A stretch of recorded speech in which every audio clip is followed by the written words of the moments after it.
bav. Počkat, špatný intro. Takže tady lidi, já jsem Kulička a tady je venku hrozný randál.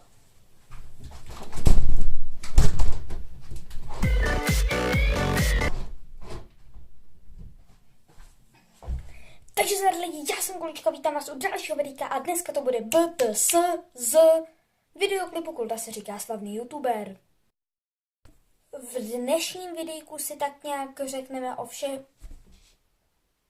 V dnešním videu si tak nějak povíme o všech věcech, které se ve videoklipu nacházely, od všemožných scének, od audia, po popisky, od efektů, po prčice a jdeme na to. Dej like. Nahrávka audia. Nahrávání audia bylo docela dost těžký, poněvadž já na kytaru neumím barečka. Abych tu písničku zahrál, protože už jsem to měl dokonale naskládaný text, takhle jsem jednu písničku prostě zahodil. Ale prostě chtěl jsem to na tu kytaru složit. Takže jsem si musel na kytaru vlastně vymyslet vlastní falešný akord. Je to falešný akord od B-dur, myslím. A problém je, že hrajete jenom vrchní 3 struny, držíte na prvním pražce první 2 struny od zhora a hrajete první 3 struny, no. Původně jsem to ještě chtěl, že si nahraju jeden ten takt, protože jsem myslel, že to takhle celou dobu neudržím a že potom budu přes nahrávání obrazovky, kde si vlastně pustím tu muziku, že to k tomu budu zpívat, no to by vypadalo strašně. Tak, teď půjdeme na jednotlivé scénky a vysvětlíme si, jak se to natáčelo. Pustení muziky je opravdu nejjednodušší, nebo ten z nejjednodušších efektů, protože neuděláte nic jiného, než že prostě jakmile ten prst zmáčkne ten mobil, jakože spustil písničku, tak prostě to si střihnete a do toho vrazíte hudbu. Rozhodně nebudu říkat všechny scénky, ale tahle scénka, měl jsem tam dost roztřesenou kameru jako teď, protože tam byl takový jako nerovný povrch. Na tuhle scénku jsem si vybral opravdu krásný povrch, na který budu padat. Nebylo to úplně příjemný a Azdex, který mě tam údajně jakože schodil, tak už se mě chtěl začít ptát, jako jestli jsem v pohodě. Když se podíváme na tuhle scénku, když ke mně Azdex přichází a chce mě odtáhnout z tohohle kola, tak se můžeme všimnout, kdybych vám to mohl přiblížit. Že já se ho tady držím. Já jsem se chtěl vlastně nadnést, aby to neměl tak těžký, ale já ho to rukou vlastně tlačím zpátky, takže to moc nepomohlo, no. Ale udržel mě. Na té scénce, jak já jdu k Azdexovi, tak ta scénka vlastně vznikla úplně širou náhodou, protože my jsme se rozdělili a jak jsme tak sobě potom v té ulici přicházeli, tak já jsem řekl Azdexovi, aby stál na místě. Dal jsem si vlastně kameru k zemi, šel jsem a potom jsem to zrychlil vlastně do Azdexovi a tam ten náš hlas není slyšet. Ale já jsem mu tam přitom říkal prostě jdi tam, soupni si k tomu křoví a takhle vznikla ta scénka. Kulička se říká, YouTube je slavný, tolik video má view, svoje pro ní hlavní dislajky, ty jsou mu ukradený, prý má svůj styl, ale to nikdo nepochopí. Proč je na té scénce to přiblížení na moji hlavu? Je to tam proto, že jak je mě, nevím, CZ měla strčit z té klády prostě pryč, tak ona mě neměla strčit úplně, protože kdyby řekl, ať mě strčí, tak bych taky mohl odlítnout kilometr daleko. Hele, Kulička letí. Něco si přejte. Ať chcípne ten hajzl. A takže nestrčila mě a bylo to na té kameře dost vidět. Takže jsem tam sebe přiblížil a potom ten smajlík tam byl protože když jsem se tam válel, tak já jsem se vlastně smál. Nečekaš teď, odhodlal se kouzlit, Kulička skulit. Tohle byl úplně mega jednoduchý efekt. Já jsem les na tu prolejzačku a bylo to jako, že jsem měl na sobě, dá se říct, GoPro a nevím, co se měla prostě strčit do toho mýho mobilu a aby prostě odletěl. A nevím, co se do toho mobilu podařilo strčit tak, že to rotovalo a udělalo to krásný efekt. Tak, tady když se koukneme, když je scénka, kterou točil Azdex, tak já tam přicházím k bednám, chci si nějakou vzít, nevím, co přijde a odstrčí mě.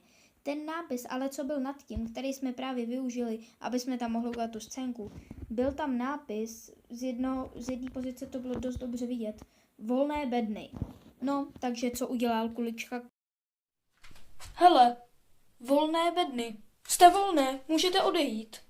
Kuličkovy videa jsou doopravdy trapný, přesto Kulička neuzná říva. Tak, myslím si, že spoustu lidí se v tuhle chvíli bude ptát, jak jsem to udělal. A možná ani ne, protože vám přijde, že je to neskutečně lehký.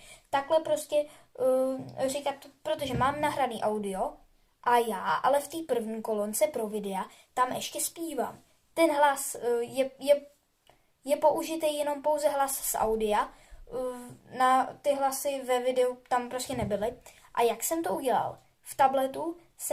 Do tabletu jsem si přehodil do tabletu jsem si stáhnul tu písničku a do tabletu jsem si stáhnul písničku, pustil jsem ji, zapnul kameru a potom jenom dělal, že zpívám.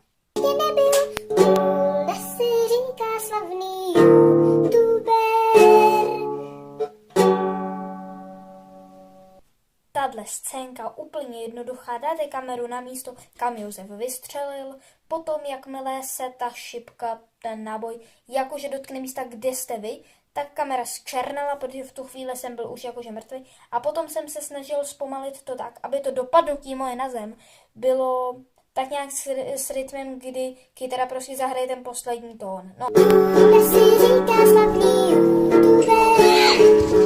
Kulda si říká slavný youtuber. Není Kulda si říká slavný youtuber. Není Kulda si říká slavný youtuber. Tak a tuhle scénku jsem si nechal záměrně na konec. Natáčení téhle scénky bylo extrémně složitý. Kdyby se v té scénce ještě jakože mluvilo, tak by to bylo na ještě díl. Ale protože tam bylo audio, tak jsem tam prostě nechal zvuk, jak utíkají.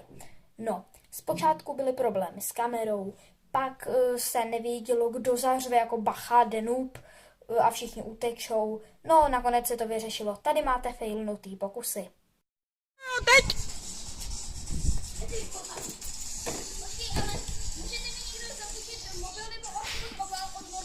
Hele, já už to natáčím, když tak.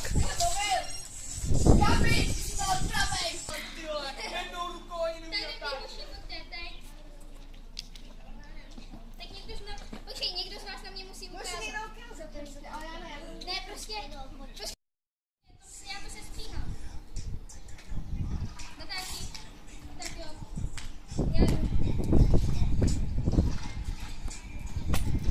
Tak kdo ukazuje?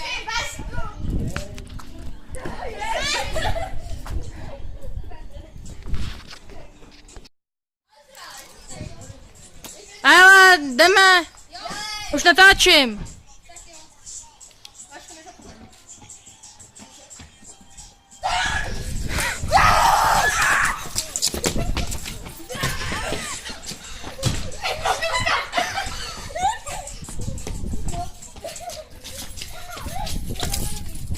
Nebylo to špatný, ale... Vašku? Jo. Tak jo.